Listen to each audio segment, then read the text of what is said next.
ओम नमः शिवाय। ओम नमः शिवाय। ओम नमः शिवाय। हर हर महादेव। मैं आप सभी को 12 ज्योतिर्लिंग में से मल्लिकार्जुन ज्योतिर्लिंग का इतिहास बताती हूँ। मल्लिकार्जुन ज्योतिर्लिंग एक ऐसा ज्योतिर्लिंग है जहाँ पर शक्तिपीठ भी हैं, उनके साथ माँ पार्वती भी विराजमान है। तो आइए जानते हैं मल्लिकार्जुन की पौराणिक कथा। शिव पुराण के कोटि रुद्र संहिता में मल्लिकार्जुन के बारे में बताया गया है।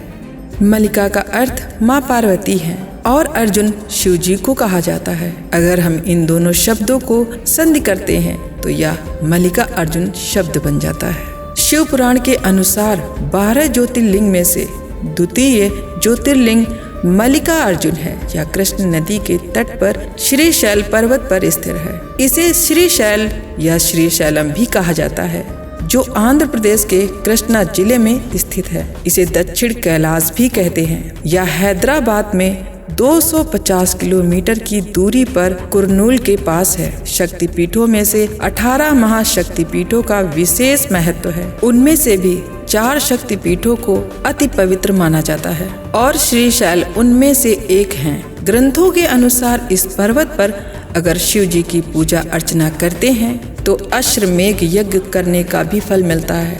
अगर कोई व्यक्ति इस पर्वत के दर्शन करता है, शिव भगवान की पूजा करता है, तो उसके सभी दुख नष्ट हो जाते हैं। मैं आप सभी को इसी से जुड़ी हुई एक पौराणिक कथा सुनाती हूँ, जिसके बारे में मैं आप सभी को बहुत विस्तार से बताऊंगी। शिव पार्वती के पुत्र गणेश और कार्तिकेय आपस में विवाह करने के लिए झगड़ रहे थे। इसके समाधान के लिए दोनों अपने माता पिता के पास जा पहुँचे। झगड़े को निपटाने के लिए माँ पार्वती ने दोनों पुत्रों को बोला कि तुम दोनों में से जो कोई भी इस पृथ्वी की परिक्रमा करके पहले यहाँ आएगा, उसी का विवाह पहले होगा। ऐसा सुनते ही कार्तिकेय जी ने पहले पृथ्वी की परिक्रमा करना शुरू कर दिया। लेकिन श्री गणेश जी मोटे होने के कारण और उनका वाहन चूहा होने के कारण वे इतनी जल्दी पृथ्वी की परिक्रमा कैसे कर पाते। श्री गणेश जी मोटे जरूर थे, लेकिन उनमें बुद्धि बहुत थी। उन्होंने कुछ विचार किया और अपने माता पिता से एक स्थान पर बैठने का आग्रह किया। फिर उन्होंने माता पिता की 7 बार परिक्रमा की।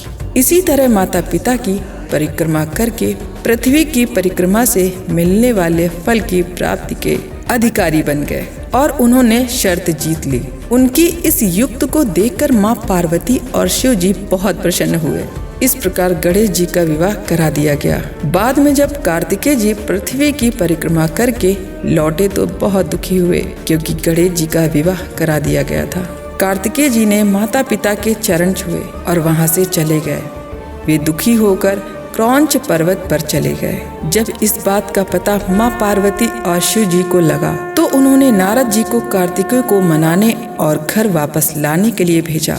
नारद जी क्रौंच पर्वत पर पहुँचे और कार्तिकेय को मनाने का बहुत प्रयत्न किया, लेकिन कार्तिकेय जी नहीं माने और नारद जी निराश होकर माँ पार्वती और शिव जी के पास जा पहुँचे और उन्होंने सारा वृतांत कहा और सुनाया। ऐसा सुनकर माता दुखी हुई और पुत्र स्नेह के कारण स्वयं शिव जी के साथ क्रौंच पर्वत पर पहुंची। माता पिता के आगमन का पता चलते ही कार्तिकेय जी पहले से ही 12 कोस दूरी यानी 36 किलोमीटर दूर चले गए थे। तभी शिव जी वहां ज्योतिर्लिंग के रूप में प्रकट हो गए। तब से ही वह स्थान मल्लिकार्जुन ज्योतिर्लिंग नाम से प्रसिद्ध हुआ। ऐसा कहा जाता है कि पुत्र स्नेह में माता पार्वती प्रत्येक पूर्णिमा और भगवान शिव प्रत्येक अमावस्या को यहाँ आते हैं और ऐसा भी कहा जाता है कि यही एकमात्र ऐसा स्थान है जहाँ माता सती की ग्रीवागिरी थी। इसीलिए इसे भ्रारंभा शक्तिपीठ भी कहा जाता है या शैल शक्तिपीठ के नाम से भी जाना जाता है। मंदिर में महालक्ष्मी के रूप में अष्टभुजा मूर्ति स्थापित है। इसी के साथ जुड़ी हुई एक कथा और भी प्रचलित है। ऐसा भी कहा जाता है कि क्रौंच पर्वत के निकट ही किसी चंद्रगुप्त नामक राजा की राजधानी थी, जहां राजा की बेटी किसी संकट में फंस गई थी। अमावस्या के निवारण हेतु वह कन्या राजमहल छोड़कर पर्वत चली गई थी। वह पर्वत पर रहकर अपना जीवन यापन करने लगी। उसके पास एक अत्यंत सुंदर काले रंग की गाय थी। वह कन्या अपनी गाय को अत्यधिक प्रेम करती थी और सेवा भी करती थी, लेकिन कोई न कोई व्यक्ति उस गाय का दूध निकाल लेता था। उस कन्या को समझ नहीं आ रहा था कि ऐसा कौन कर रहा है। एक दिन कन्या ने स्वयं अपनी आंखों से उस श्याम गाय का दूध दूहते हुए किसी चोर को देखा। उस कन्या को अत्यधिक क्रोध आया और गुस्से से वे चोर के समीप जा पहुंची, लेकिन वहां कोई चोर नहीं था। वे आश्चर्यचकित हो उठी क्योंकि वहां उनको एक शिवलिंग के दर्शन हुए। शिवलिंग के दर्शन करने से वो बहुत प्रसन्न हुई। उन्होंने उसी स्थान पर एक मंदिर बनवाया। वही शिवलिंग मंदिर आगे चलकर मल्लिकार्जुन ज्योतिर्लिंग नाम से प्रसिद्ध हुआ। मल्लिकार्जुन मंदिर के पीछे माँ पार्वती जी का भी मंदिर है, जिसे मल्लिका देवी कहते हैं।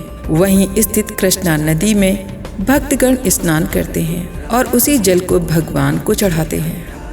कहते हैं कि नदी में 2 नाले मिलते हैं, जिसे त्रिवेणी कहा जाता है। वहीं समीप में ही एक गुफा है जहां भैरव और शिवलिंग है। मल्लिकार्जुन मंदिर से लगभग 6 मील की दूरी पर बिखरेश्वर और हाटकेश्वर मंदिर भी है। वहीं से 6 मील की दूरी पर एकांबा देवी का भी मंदिर है। ये सारे मंदिर घोर वन के बीच स्थित हैं। इस स्थान के दर्शन करने से लोगों की मनोकामना पूर्ण होती है और माँ पार्वती और शिव जी की कृपा बनी रहती है। तो आप सभी को मल्लिकार्जुन शिवलिंग की पौराणिक कथा कैसी लगी, आप हमें कमेंट बॉक्स पर लिखकर बता सकते हैं। हर हर महादेव, हर हर महादेव। ओम नमः शिवाय, ओम नमः शिवाय, ओम नमः शिवाय। Radio Kanpuriya 90.0 FM, radio Kanpuriya 90.0